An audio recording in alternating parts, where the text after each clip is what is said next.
Good evening, everybody. My name is John Genren, NJ4Z. I am the club trustee for the York County Amateur Radio Society, and I also coordinate the presentations and do a lot of them as well. So welcome to the Y-Cars Clubhouse. And if you're at home, I hope you enjoy this. For folks here, we hope you enjoy this as well. What I'm going to be presenting on tonight is SWR, okay? We hear it a lot when we're talking about amateur radio, whether, oh, my SWR is high or my SWRs are good, so my antenna is great. Well, we're going to talk through that and see what the facts are and what the fiction is about SWR. So first up is SWR, some history on it. Wasn't an issue prior to World War II. The reason was everybody used open line feeders before World War II. After the war, coax became easily accessible and quite inexpensive. Surplus coax from the war was around. Amateurs adopted it very quickly, and there became the problems. Actually, SWR isn't mentioned in any handbook until 1941 from the ARRL. And we didn't start to see SWR bridges or what we call matching units or tuners today. In the first plans, I think, appeared in 1948 in the ARRL handbook. So, you know, twin feed line has a lot of advantages over coax, and there's a lot of disadvantages. So, again, the reason we worry about SWR now is because coax became plentiful, easy accessible, and inexpensive. And it was easier in some cases to use coax versus open line feeder. That's why we start to worry about it. So what is SWR? SWR is a standing wave ratio, and you can look at it in a bunch of different ways. You'll see some people have VSWR, you'll see PSWR, you'll see ISWR, and you'll see plain old SWR. So what it is a ratio of the forward power versus the reflected power, okay? So if we talk about forward power from your transmitter to the antenna, if there's a mismatch in impedance, some of that power gets reflected back. That's the reflected power. And that's where we look at the ratio. If you look at the math, SWR is the fraction of 1 plus the square root of power reflected over the power forward over 1 minus the square root of the power reflected over the power forwarded. Okay. Now, VSWR, SWR, PSWR, ISWR, they're all the same thing. It's just a ratio of your current, your power, or your voltage. And you'll see, so VSWR is the ratio of the maximum voltage to the minimum voltage on the transmission line, okay? So it's Vmax over Vmin, okay? And that basically will give you the same number as standard SWR, which is reflected power. So when you hear VWSR and SWR, it's all the same thing, okay? So don't worry about that. We're going to talk about just SWR tonight, and we'll be good. Mathematical relationships. So if you want to talk about maximum voltage on a transmission line, again, you can look at Vmax and use the equation. You can look at the minimum, and then you can do what's called the reflection coefficient. So that's basically power reflected over power forward and the square root of that. And then the SWR is basically 1 plus the reflection coefficient over 1 minus the reflective coefficient. So again, all this math leads you to the same thing. We're looking at power out, power back in, how much is reflected, okay? And that gives you your ratio. So what is a standing wave? So if we look at the first graph there, we have a waveform, sine wave going out, and you see it's in green, and you see there's arrowheads. So that's a perfectly matched antenna with no losses. Right? That wave is moving in one direction and one direction only. It's coming out of the transmitter, down the transmission line, and absorbed and sent out through the antenna. Okay. We have the bottom graph. We have power forward, power reflected, reflected in green and red respectively. That's a mismatch unit. In fact, that's a perfect mismatch. That's infinity, SWR. So you have all the power is not absorbed. It's all reflected back. And what you end up with is two waveforms that look like they're not moving. Okay. Hence a standing wave. So, again, standing waves will be different amplitudes, right? Because you're going to have a voltage minimum and voltage maximum, or current maximum, current minimum, power, maximum power minimum. So the wave may be a little different, but you'll have a standing wave. It'll look like it's not moving. That's basically what I'm trying to get, the point I'm trying to get across. Okay, so why is SW important? Because coax is lossy compared to open line, and why it's lossy is the dielectric. Dielectric in that cable will absorb RF and it'll turn it into heat. And the more heat, higher SWR you have in that cable, eventually the dielectric's going to break down. It'll cause a lot of problems, right? So when you have SWR, you have a standing wave on the line. It creates more loss in the coax because of the heat. Coax becomes less effective transmitting. Okay. So that chart that we're looking at basically shows the additional loss based on the standing wave SWR that you have. So if you, all coax has a line loss to it, an inherent loss. So if let's say your line loss is 0.4 dB at a frequency, that's your inherent loss. When you have an SWR of 2, you have additional losses, right? So if we go up and we follow this line, at 4, you're at 0 additional losses. But if you get to 1 dB and your SWR is 2, you lose almost an additional 0.2 dB of loss in that line. So now, instead of being 1 dB at 100 feet, you're 1.2 dB at 100 feet, okay? So if we take an example of RG58 with inherent loss of 2.0, 100 feet at 146 megahertz, the SWR at the load is 3 to 1. Your total output is 100 watts. The additional loss basically is 0.6 dB. So if I go and my loss is, inherent loss is 2 dB. So I come over here to the 2 dB, and is my cursor there? Yeah, 2 dB, and my SWR is 3. So now I'm up on this one here, right, on the 2 line. So now I'm looking at a 0.6 additional loss that I'm getting. So my total loss now at 100 feet is 2.6 dB. Now put 100 watts in, you're getting about 55 watts out, and it's 45 watts in losses, okay?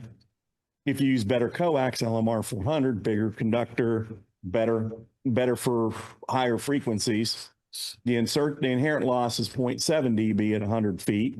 Same conditions, 3 to 100. Now we only end up with 2.2 dB in additional losses. So we put 100 to 1 in, 81 is being radiated, 19 watts of losses. Okay, that's reflective power and inherent loss over that piece of coax. Okay, if we look at HF frequencies on coax and ladder line, again, same situation. At 28 megahertz of 10 meters, we have inherent loss of 7 dB on RG58, same load, 3 to 1, and 100 watts. We end up losing an additional 0.35. So now we're at 0.05 dB in losses over that. So that basically means we're going to see 71 watts out and 39 watts lost either to reflection or loss in the cable. With 450 ohm ladder line, it's basically negligible. 0.01 dB of loss over 100 feet at those frequencies. You might lose an additional 0.05. So now you're at 0.1, almost all of it's radiated, 97 watts out, 3 watts reflected and dissipated. So you have some advantages with ladder line. The problem is it's a pain in the butt to deal with. You can't have it near metal. It's hard to run. It's hard to terminate. And most modern radios are built for coax. So you have to have some kind of balun or a tuner there that allows you to match that line, okay? So if we look at the relationship with voltage and currents in SWR, okay, we talked about it, the excessive excessive reflection in SWR will cause heat buildup. It'll cause a dielectric to break down over time in your coax, which can lead to arcing components, insulation failure, all kinds of different things. So if we look at SWR in a perfect match, we end up with 100 watts in, we end up with 70 volts on the line, 70.7 volts, and the amperage is 1.41 amps, okay? And that's constant. That's what's going to go out. That's 100 watts in, you got 70 volts at 1.41 amps, okay? What happens is, if you look at a 3-to-1 SWR, now you're looking at 212 volts at 4.24 amps on the line, right? It's a big difference. It's almost triple, right? So if your coax isn't big enough to handle 212 volts, or the amperage at 4, if your conductor isn't big enough to handle 4.24 amps power, you're going to start to see breakdowns, right? So your SWR is probably going to go higher, which compounds the problem. So you want to make sure that you try and keep your SWR as low as possible on the line. Now, most modern radios have foldbacks. So if it gets much above 2.0 to 1, it starts reducing power. So we don't end up with high voltages and high currents, right?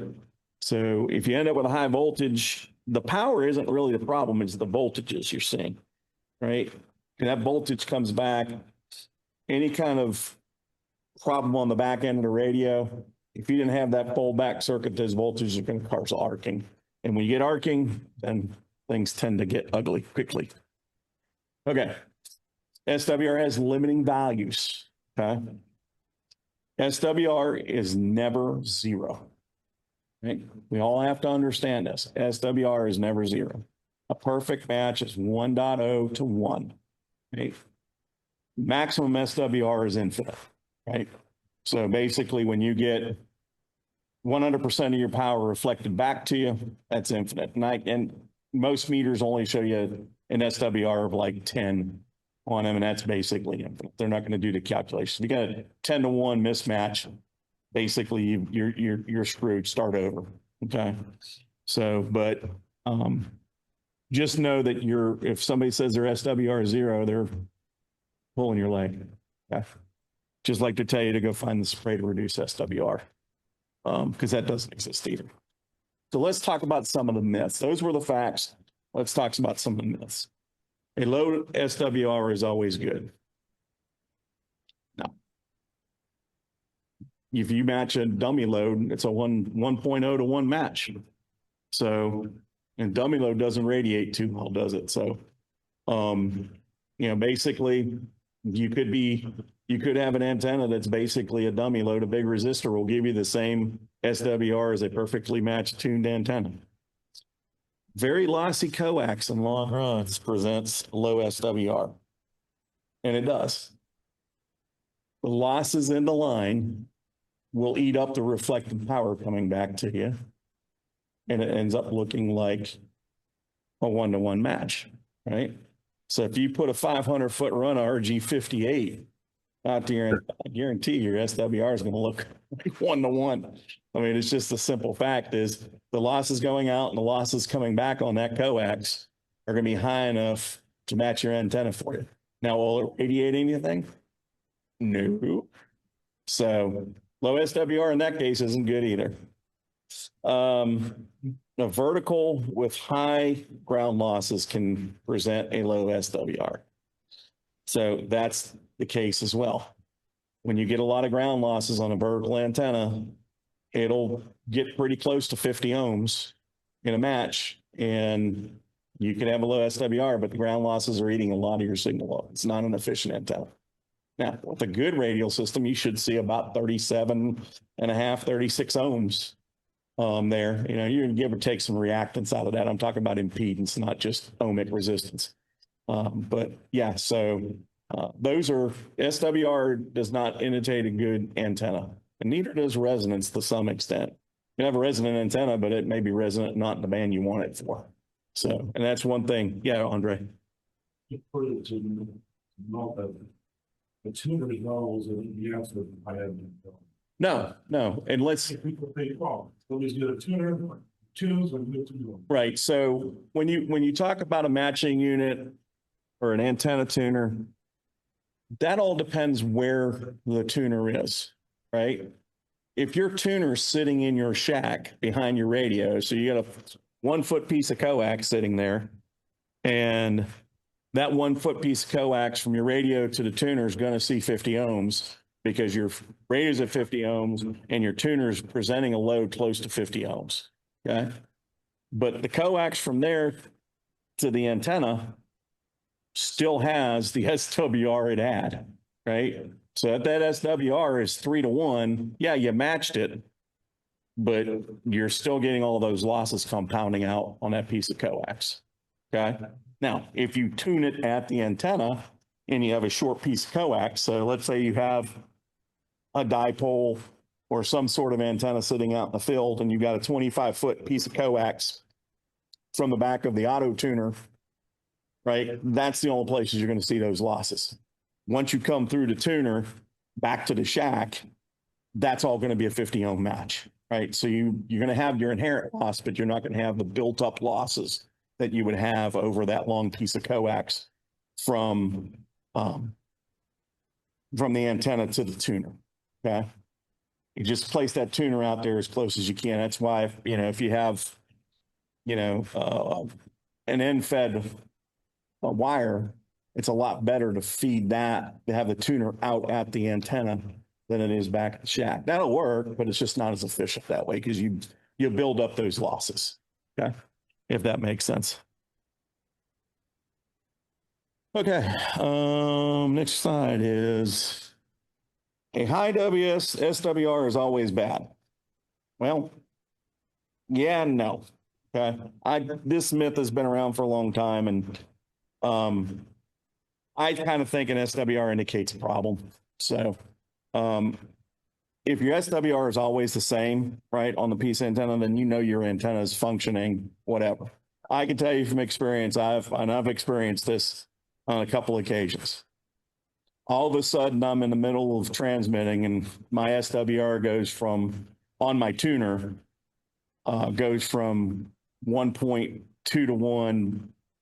All of a sudden, it's up to 5 or 6, and the radio is folding back, the amp's folding back. What the heck is going on, right?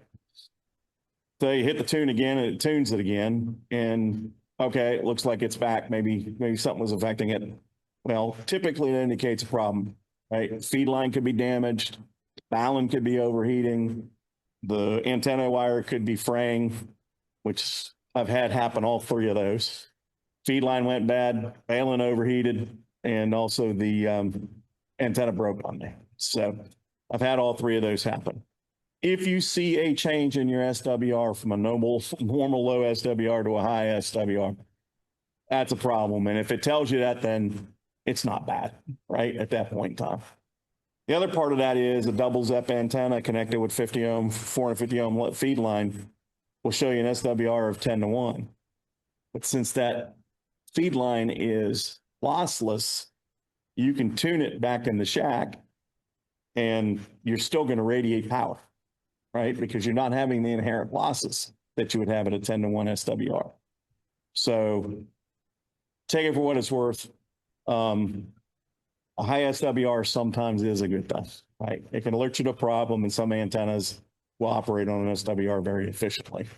It just depends on the type of antenna. Okay. Anybody have any questions at this point? I'm going through this stuff pretty quickly, but I want to make sure that. So my experience. Yeah. The design is protection. And the line of the batteries really for those. So it's 300 watts. You already knows 100 watts. You need to count, but so there's a problem that the SWR then goes much higher than the rate. Right, and what Andre was saying is, if you have a high SWR on a line, and you got a component that's rated for 300 watts, but you're only putting out 100 watts, right? If you have a high SWR, we talked about the relationship of SWR with your voltages and your currents on your line, right? So it is possible, we'll talk about this a little bit later, but it is possible to see more power on that line than what you're radiating, okay? Because of the reflected power, it's going to sit there. Now, you're not going to radiate more than you're putting into the antenna, putting into the system. But you can see, we saw an example there, 212 volts at 4.24 amps. Well, 200 volts at 4 amps is 800 watts, right? It's a lot of power sitting on that line, right? And if your component's rated for 300, you may start to see some problems. Reflective power from a high SWR will destroy a transmitter. We touched on this earlier. Not exactly. Reflected power that's reflected back into the line at the transceiver is reflected back into the line for the most cases. Now, you can have some weak spots and you could have a leaky system, right? So there's 3 paths on a piece of coax, right? There's only 2 paths on a piece of ladder line. And I'm not doing a commercial for ladder line, I'm just trying to explain this to you. So you have, for lack of better terms, you have a positive side of your antenna and a negative side of your antenna. So on the coax, one is the center conductor, one is the inside of the shield, okay? The third path is the outside of the shield, right? So you can have common mode current coming back on that outside of the shield, right? So all the power it's reflected back comes back to the transmitter. Now, if you have weak stuff in the back of your transmitter and it's, high voltages, yes, you can create some problems with components. You can have some arcing. You can have some arcing in the matching unit. And believe me, I can tell you, all of a sudden, I was doing a CW contest and my SWR went through the roof and I didn't catch it. And all of a sudden, I had arcing and I smelled some smoke. So the genie was coming out of my amplifier and I managed to shut it down and it didn't do too much damage, but I had to send it to have it repaired. And it was about $800 repair. So it ate the tuning board up. So high SWR will cause problems over time, right? Just because of the voltages you're dealing with. Now, again, we talked about modem transmitters having a fold back to reduce. So if your Vmax or Imax gets out of their range on the reflected power coming back, it's gonna see that and it's gonna fold back your power and it's not gonna let you transmit at the same wattage you were putting out, because then the losses are so high in the system, or the reflective power is so high in the system, you're getting your voltages and your current up. That'll create problems like I had, right? Mine couldn't fold back fast enough. And so I had an inrush of very high voltage and it started arcing. And when it started arcing, it started smoking. So no flames, but a lot of smoke. So anyways, reflective power from SWR may or may not damage your transmitter. Typically it won't, but there are cases where it will. So just, it's better be safe than sorry. To avoid problems, the SWR needs to be as close to 1.0 to 1 as possible. Not necessarily true. If you're looking at an SWR of 1.0 to 1, your Vmax is, let's say, 1 volt, right? Then you kick that up to 1.1 to 1, 1.5 to 1. Now it's at 1.22 volts. 2.0, 1.14 volts, right? 11%. Now, when you start getting above 2, those things go up geometrically. So, most transmitters start to fold back at 2. It's never recommended you transmit anything higher than a 2 to 1 SWR. But if you have a 2 to 1 SWR, you typically are okay. Right?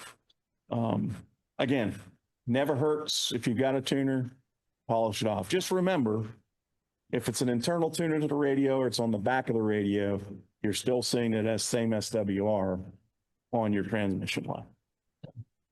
You have to think of it that way. Right? You didn't magically make the SWR on the transmission line and the antenna go away. It's still there. Your radio's just not seeing it. That's why a lot of people prefer to have their tuner out at the antenna if they're using or antenna, multi-band antenna, which requires a tuner. Just makes it a little bit easier. Changing the length of transmission line will change the SWR. Yes and no. Small changes won't have any effect on SWR, but we talked about it. A really long run. So if I run LMR 400 out to my antenna, I got a 500-foot run LMR 400 out to my antenna. I'm going to get 1 SWR. If I change out that coax for a 500-foot run of RG8X or RG58, that SWR is going to change. Small changes don't make a difference.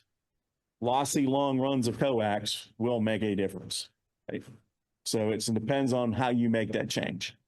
You cut a hunk of 1 foot off an LMR 400, you're never going to see a change in the SWR.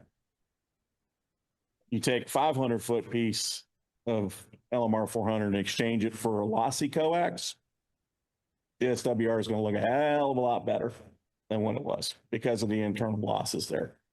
So, Andre, verifiable? Well, yes. Okay, yeah, okay. So Andre's the resident genius around here. Or my tutor, put a little chair in there and tutor, I'm good to go. Yeah. I'm good to go, like, go away. After a while, I would run my box. Yeah. Everybody else is lost.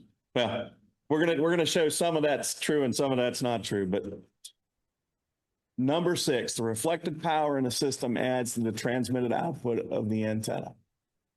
Nope, that would break the laws of physics. Okay, started talking about this a little bit earlier. 100-watt transmitter feeding into lossless transmission line. When the SWR is 1.1, power out 100, power reflected is 0, power out at the radio, or at the antenna is 100 watts. Okay, that's lossless line, lossless system. Right? SWR is 2, we have that same 100 watts, power forward becomes 113 watts, 13 power, wait a minute, sorry.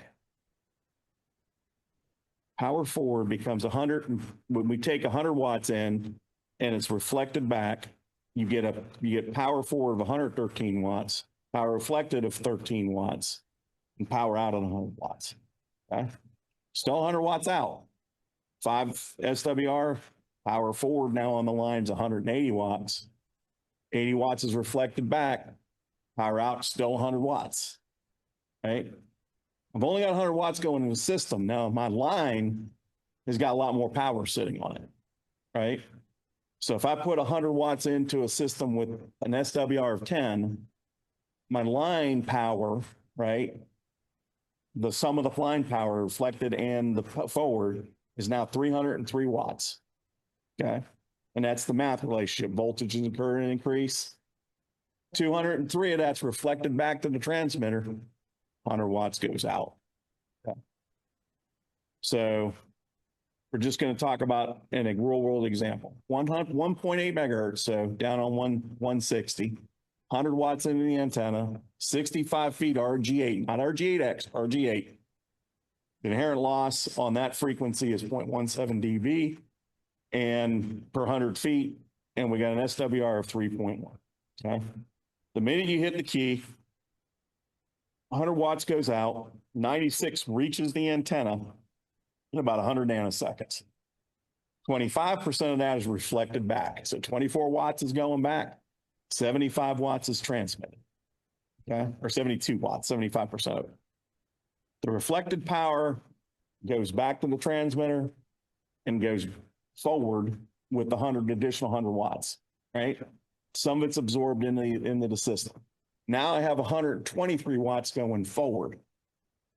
But then it gets to the other end at 300 nanoseconds, and the inherent loss is 118 reaches the antenna. The 5 or 7 watts there is eaten up in losses on the coax. 30 watts is reflected back, 88 watts goes out the antenna. The 5th reflection, system stabilizes. It's about 800 nanoseconds in, okay? The system has 130 watts of power going on the line, okay? That's the reflected power minus the losses plus the 100 watts going forward. 32.5 watts of that is reflected back. 97.5 goes out, okay? So it's the TS power minus the losses in the cable. So you can have 97 watts, 97.5 watts go out after 800 nanoseconds. That's the fifth set of reflections, okay? So yes, you have 130 watts on your transmission line, but you're only radiating 97 watts. Okay, does that make sense? So it never goes above what you're putting in the system. You put in 100 watts, perfectly, you're going to get 100 watts out. You put in 100 watts, you have 130 on the line, but you're never going to radiate more than what the losses are and that original off that original output, right? So 100 watts in, I'm getting 97.5 out after the fifth reflection at a 3 to 1 SWR. But, and you're saying, oh, well, sounds good, I'm getting 97.5 watts out. But all that reflective power, that other 30 watts is sitting in there, heating up the coax and raising the voltages, right? And eventually you're going to have, coax dielectrics start to die out, and you're going to have problems on the system. So, again, SWR has great effect on the system, right? But, it's not the end all to be all. When you talk about antennas and you want to talk about an efficient antenna, SWR really doesn't cut the boat. It's because, if you see here, I'm putting 100 watts in, I'm getting 97.5 out. That's pretty good, right? Not much loss, but that's the inherent loss, but you're creating a lot of heat stuff inside your coax. Okay. When you talk about antennas, you're better off talking about resonance in the antenna where your reactance is 0. Okay. And don't confuse resonance with low SWR, because that's not the case. You can have a resonant antenna where your reactance is 0, but your ohmic resistance is 100 ohms, and that's a 2 to 1 SWR. But when you have a reactance of 0, your antenna is going to be really efficient. So, anybody have any questions? So what you do is you look at the components of your impedance on the antenna. So the impedance is a real part, which is the ohmic resistance, and then your imaginary part, which is basically stored power, for lack of better terms, to make it easy to understand, and that's the reactance. Okay, the passive reactance can be inductive reactance, but either way, you're going to have components of reactance. When you take the reactance out, there's no stored power in the system. It's purely resistive, right? It's ohmic resistance. At that point in time, everything you put into it's not reflected or eaten up it was radiated. There's nothing stored in the system. So you want to talk about it, and it's only going to be one place at one particular frequency across a whole band.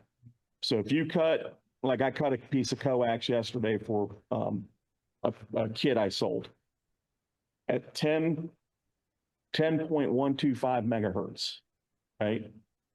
I cut the piece of cable to reactance for a specific frequency, right? Because I needed an 84-degree feed line. So at 84 degrees, the frequency I was looking for to make it look like a quarter wave was 10.848 megahertz. So I cut it to 0 reactance there, which gave me an infinite SWR, but that piece of coax, it was all ohmic resistance. So it was resonant for that particular one was 10.848, but it made it look like a quarter wave at 10.125 because of the velocity factor of the cable. Okay. So if you look at most of the modern SWR meters, antenna analyzers, better word for it, you'll see they'll have an RX graph, right? And that RX graph is going to show you your ohmic resistance and your imaginary reactance, right? It's two lines. And also, if you have a better one, though, when you do the SWR, it'll show your impedance at the frequency you're looking at, and it will say, 37.5 ohms plus 0.2 or 0.7 J, right? That 0.7 J is your reactance, JX. Okay. So that's what you're looking for. Any other questions? No? Boy, I either bored you all to death or I did a really good job. Hey, John, this is Walt. Hey, Walt, what's up? Hey, in my case, I've got this delta loop, 40 meter delta loop, and from my transceiver out to the base of my loop antenna is probably about 70 feet. Okay. Okay. To get a true SWR reading, do I need to take a SWR meter and check it at the base of my antenna? No, you want to check at the end of your feed line in your shack. Okay, that's the way I'm doing now. Yeah. But I was just thinking, you said the tuner just kind of it bluffs your transceiver there, and I was just wondering if I check SWR out the feed point there, maybe it'd be a more of a true SWR. So, No, because you have to consider the feed line and the antenna as a system, Walt. Now, yeah, if your tuner was sitting out at the antenna base, different story, yeah. right? Mm-hmm. You want to take the SWR of the system, so you're looking at your feed line plus the antenna. That makes sense, Walt? Yeah, I got you. Thank you. Looking at the whole system, not just the antenna itself. Because SWR, the antennas, really, you're just looking at the impedance, the inherent impedance of the antenna, and it's going to tell you how to match it. Well, Andre, you had something?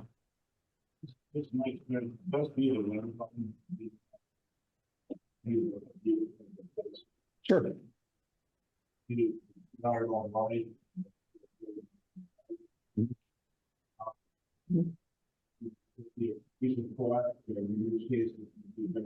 Yeah. So yeah, Andre was saying you can feed delta loops with either 300 ohm line or 400 ohm line, whatever one you have, 450 ohm line, whatever you have. I mean, I've seen them fed with wide 600 ohm feed line, and then you have a 4-to-1 balun as you bring it in, and then a short piece coax, and usually it gives you a good match. Now, the other way to do it is to put the balun at the antenna and bring your coax back, because you're going to impedance match the inherent impedance of the antenna wire with the balun. So let's just take my antenna, for example, 80 meter loop, 254 feet of wire, I think is the proper footage on there, give or take a few inches. And I have a 2.5 to 1 balun, right? So what does that 2.5 to 1 balun mean? Well, it means I'm looking at a 250 ohm impedance at 125 ohm impedance at the antenna, right? At the feed point in the antenna for the wire. And that 2.5 to 1 transposes that 125 down to a 50 ohm or close to a 50 ohm match. It's not going to be perfect. Again, you're only going to be perfect at one frequency across the band, but it gives me a close enough match on all of the harmonics. So mine is an 80 meter loop, so it's pretty good on 80. It's a very narrow, it's high Q, so there's not a lot of a usable bandwidth on 80 because I'm full wave loop. But then you go down to 40 and bandwidth opens up, and I've got a pretty good match on 40. I got a pretty good match on 20. I got a pretty good match on 15, pretty good match on 10. It even does a pretty good match on 12 and 17, and it's not bad on 6. 6 is probably the worst case, and it's about 2.6 to 1 on 6. But everywhere else, it's below 2 to 0 2.0 to 1 for most of the band. You know, like I said, the 80 meters is high Q. So on the edges of the band, it's the center of the band, it's pretty good. The edges of the band, it's above 3. So it just, you know, it's a different philosophy, right? It depends on where you're taking your change, whether you're doing a malin and changing your impedance at the antenna directly, or if you're using a lossless line to bring it too close to your radio and doing your transformation there, and then to your radio, which you have a very short piece of coax to deal with for the losses, if that makes sense to everybody. Okay, any other questions? Next month is March. I'm not going to be here in March. Danny Davis, KD5W, is going to be doing the presentation. I don't remember what he told me he's doing it on, but he's going to do a presentation for us in March. And then April, we've got a special guest. That one will be 100% virtual. We'll have Jim Perry, WT1W from FEP Labs of YouTube. You might know him from Ham Church on Sunday mornings or Ham Radio Nuggets on Monday nights with Temporarily Offline. He's going to be doing something for us, and he's given me a couple topics, but I'm not sure which one he's going to go with. And then we're still looking for the rest of the year, which we have 6 more after April to fill. So I've got a couple of folks I've reached out to. I'm waiting for answers back. But if you have a presentation that you'd like to present, obviously it's not that hard because I'm doing it. You know, so come on up and just give me an email or a text message. Everybody has my phone number, and just say, hey, I'd like to do a presentation for the club, and we'll be glad to have you. If you're a little shy from the camera and don't want to do a presentation, but you have a pretty good subject you'd like to hear on, please send me an email. I'm not afraid to do the research, and I may have already presentations on it. I was gifted a set of presentations from the former section manager and club member, Mark Tarpley. After he passed, I ended up with a file folder full of presentations from him. So I have a bunch of different subjects to talk about. So if you have something you want to research and want a presentation on, please reach out to me. I'll be glad to do it.